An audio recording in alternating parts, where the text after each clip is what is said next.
Hello, నేను miss yes రావు. వివాదాలకు దూరంగా ఎంత ఎదిగితే అంత ఒదిగి ఉండాలి అని ఒక ఫ్యామిలీని చూసిన తర్వాత నేర్చుకోవచ్చు. ఆ ఫ్యామిలీ ఘట్టంలేని ఫ్యామిలీ. ఆ ఫ్యామిలీకి సంబంధించినటువంటి ఆశేష్ రావు గారు మనతో ఉన్నారు. ఇంటరాక్ట్ అయ్యేటువంటి ప్రయత్నం చేద్దాం. నమస్తే సార్. నమస్తే రావు గారు. నమస్తే. మిమ్మల్ని చూస్తుంటే నిజంగా ఒక రకంగా గర్వపడాలి, ఇంకో రకంగా జెలసీ కూడా వస్తుంది సార్. ఎందుకనంటే జనరల్గా ప్రతి కుటుంబంలో వివాదాలు ఇలా ఉంటాయి. మీరు ఎప్పుడు నాకు తెలిసినంత వరకు వివాదాలకి దూరంగా ఉన్నట్టున్నారు. ఎట్లా సాధ్యం అవుతుంది? అంటే కుటుంబ పరంగా ఒక చిన్నప్పటి నుంచి పెరిగిన వాతావరణం, లేకపోతే అందరూ మెడ్రాస్లో నుంచి కలిసిమెలిసి ఉండటం, మా అన్నదమ్ముల మధ్యలో కానీ మా కుటుంబ సభ్యుల మధ్యలో కానీ ఎప్పుడైనా అందరూ సామరస్యంగా ఉండటం, ఒకళ్ళొకడుగా ఎక్స్చేంజ్ చేసుకోవడం, అలా అలవాటైంది నాకు చిన్నప్పుడు. ఇప్పుడు ఉమ్మడి ఫ్యామిలీస్ అనేది అసలు సాధ్యం కానిటువంటి రోజులు ఇవి. కానీ ఇప్పటికి కూడా మీరు మొత్తం కలిసే ఉన్నారు కదా? వ్యాపారం అంతా కలిసే ఉంది. ఎవరి వాళ్ళ వ్యాపారాలు చేసుకున్నా పద్మాలయ వరకు అందరం కలిసే ఉంది. సో ఆ కిటికీ ఏంటి అసలు? చిన్నప్పటి నుంచి వచ్చిన అలవాట, లేదంటే ఏమన్నా కొంచెం కాంప్రమైజ్ ధోరణి ఉండాలంటారా? అమ్మ నాన్న నేర్పింది, అన్నయ్య నాకు ఇచ్చిన స్వాతంత్రం. కానీ సో రామలక్ష్మణ్ అంటుంటారు మిమ్మల్ని ఇద్దరిని, అంతేనా? పాపం ఆయన సరే కాలం కాబట్టి ఎవరికైనా అది తప్పదు అనుకోండి. సో ఆయన చనిపోయినప్పుడు ఎలా మీరు అంటే ఇదంతా ఎలా చేద్దాం ఏంటి అనే ఆలోచన వచ్చిందా? ఆయన ఇచ్చిన నెంబరు మొట్టమొదటి నుంచి నాకు లిబర్టీ ఇచ్చారు అని ఇప్పుడు నేను చెప్పినా ఏది కాదని ఎవరు కాదు. బట్ ఫైనల్ డెసిషన్ అయింది ఏ ఇష్యూలో అయినా. అది సినిమాలు కానీ, లేకపోతే వ్యాపారం కానీ, లేకపోతే ఇన్వెస్ట్మెంట్ కానీ, లేకపోతే పిల్లల చదువు కానీ, పెళ్ళిళ్ళు కానీ, అన్నిట్లోనూ నా సలహాలు ఉంటాయి. బట్ ఫైనల్ డెసిషన్ అయింది. మీరు ముగ్గురులో చిన్న కదా? చిన్న లాస్ట్. సో మీరు ఎప్పుడైనా డెసిషన్ చెప్పినప్పుడు ఆయన కాదన్న సందర్భాలు ఉన్నాయా? ఎప్పుడూ లేవు.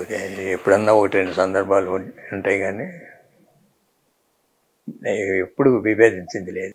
అసలు మాట్లాడుకుంది కానీ కొంచెం కోపంగా మీ ఇద్దరు? కోపాలు లేవు. ఎప్పుడన్నా సజెస్ట్ చేస్తుండో 90% అన్నీ ఓకే ఉంటుంది. ఫైనల్గా ఎప్పుడన్నా ఆయన ఎట్లా కదరా ఎట్లా చేయండి అది చేసి కూల్గా ఉంటారు మీరు, ఆయన కూల్గా ఉంటారు. ఏంటి అసలు? కూల్గా అంటే అది మనస్తత్వం అని, అంతేగాని భావం గట్టిగానే ఉంటుంది. వాయిస్ గట్టిగా లేకపోయినా ఏదైనా ఒక సిద్ధాంతాన్ని నమ్మితే దానికి కట్టుబడే ఉంటాయి. మీరు సినిమా ఫీల్డ్, ఇంకొక వైపు పొలిటికల్, రెండు ప్యారలల్గా ఉన్నాయి కదా, ఫ్యామిలీ రన్ చేస్తుంది కదా? బేసిక్గా సినిమాలో ఒక స్థాయికి వచ్చి ఒక 100 సినిమాలు తీసినాక రాజకీయం. అది మొన్న ఫస్ట్ కాకతాళీయంగా అయింది రాజకీయం. మాకు ఇంటెన్షనల్ కాదు ఇది. ఇందిరాగాంధీ చనిపోయినప్పుడు రాజీవ్ గాంధీని పలకరించడానికి అన్నయ్య అంటే ఢిల్లీ వెళ్ళాం. అప్పట్లో ఆయన్ని కలిసినప్పుడు స్పాంటేనియస్గా అన్నారు, why don't you join with me అని. రాజీవ్ గాంధీ అక్కడక్కడ జాయిన్ అయ్యే పార్టీ. సో ఫస్ట్ నుంచి కాంగ్రెస్ పార్టీతో ఉన్నట్టున్నారు కదా ఎక్కువ కాలం? ఎక్కువగా మా మదర్ ఫాదర్ కూడా కాంగ్రెస్ ఫస్ట్ నుంచి కాంగ్రెస్ ఫ్యామిలీ. పొలిటికల్ నేపథ్యం అప్పటి నుంచే ఉంది. మీ ఫాదర్ మదర్ అప్పటి నుంచే? మదరు అంటే కంటెస్ట్ ఏం చేయలేదు కానీ but Congress family, Congress mind, Congress. మే అన్నయ్య రాజకీయాల్లోకి వచ్చింది 84లో ఇందిరాగాంధీ మరణానంతరం. ఢిల్లీ వెళ్ళినప్పుడు స్పాంటేనియస్గా అక్కడక్కడికి జాయిన్ అయ్యారు. సో అప్పటికి ఆల్రెడీ ఎన్టీ రామారావు గారు పార్టీ పెట్టున్నారు కదా ఇక్కడ, 82లో పెట్టున్నారు. అప్పుడు ఆహ్వానం రాలేదా ఎన్టీ రామారావు గారి దగ్గర నుంచి కృష్ణ గారికి కానీ మీకు కానీ? ఆహ్వానం అంటే పార్టీ పెట్టబోయే ముందు ఇద్దరు ఊటీలో షూటింగ్లో ఉన్నారు, సినిమా షూటింగ్, ఇద్దరు కలిసి ఒక పిక్చర్. ఆ రోజునే ఆయన అన్నయ్యతోటి నేను రాజకీయాలకు వెళ్తున్నాను కదా, పార్టీ పెడుతున్నాను, నేను ఎవరిని అడగను, మిమ్మల్ని నాగేశ్వరరావుని అడుగుతాను, జాయిన్ అవ్వమని అడిగారు. ఆయన ఇప్పుడే నేను నిలదొక్కుంటున్నాను రాజకీయాలు, ఇప్పుడు ఎందుకన్నగారు, మా సపోర్ట్ ఎప్పుడు మీకు ఉంటుంది అని చెప్పడం. ఊటీ నుంచి ఆయన డైరెక్ట్గా హైదరాబాద్ వచ్చేసి ఇక్కడ పార్టీ అనౌన్స్ చేయడం జరిగింది. సో చెప్పారు, ఆహ్వానించారు కూడా. కానీ ఆ తర్వాత ప్రయాణంలో ఆల్మోస్ట్ ఎన్టీ రామారావు గారికి వ్యతిరేకంగా ఘట్టంలేని ఫ్యామిలీ పనిచేసినట్టు ఉంది సినిమాల రూపంలో కానీ.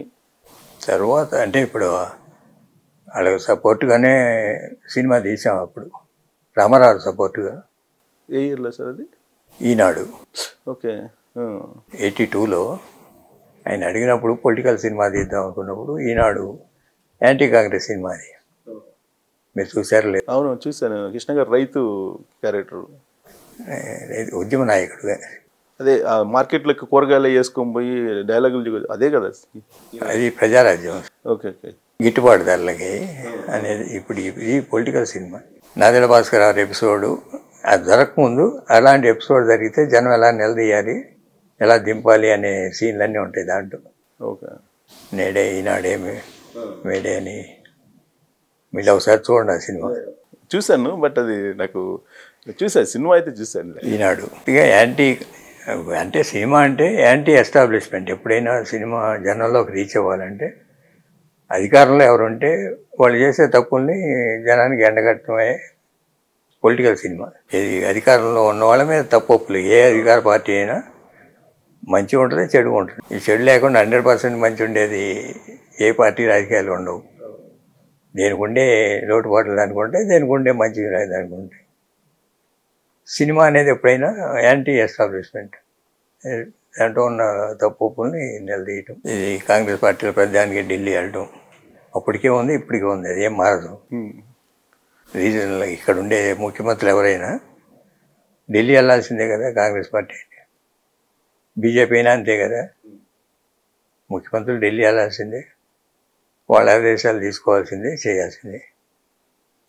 సో ఇప్పుడు మీరు ఆ తర్వాత కాంగ్రెస్లో చేరిన తర్వాత ఆల్మోస్ట్ ఎన్టీఆర్ గారితో పొలిటికల్గా రైవాలిటీ లాగా ఒక మూమెంట్లో వచ్చింది కదా?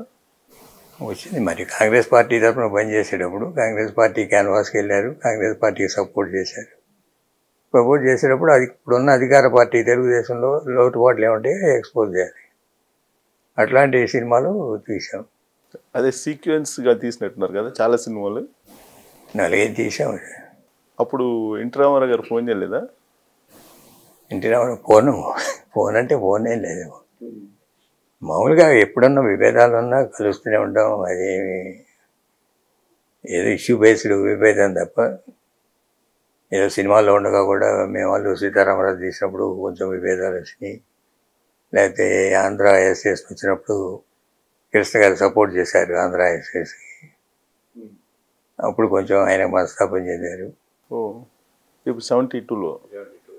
ఓకే. విభేదాలు కాదు, అభిప్రాయ భేదాలు అంతేనా? అంతే.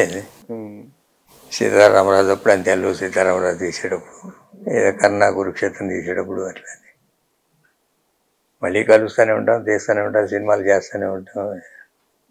అంటే మాకు సినిమా ఇండస్ట్రీలో ఈ 14వ సంవత్సరం స్థాపించడానికి స్ఫూర్తి రామారావు. ఆయన ఎన్ఏటి సంస్థ ద్వారా ఎట్లా పైకి ఎదిగారు. మీరు ఆయన ఎన్ఏటీలో బిగినింగ్ పిక్చర్ చూస్తే 1-2 ఎక్స్పెరిమెంటల్ సినిమాలు చేశారు. పిచ్చి పుల్లయ్య, తోడు దొంగలని.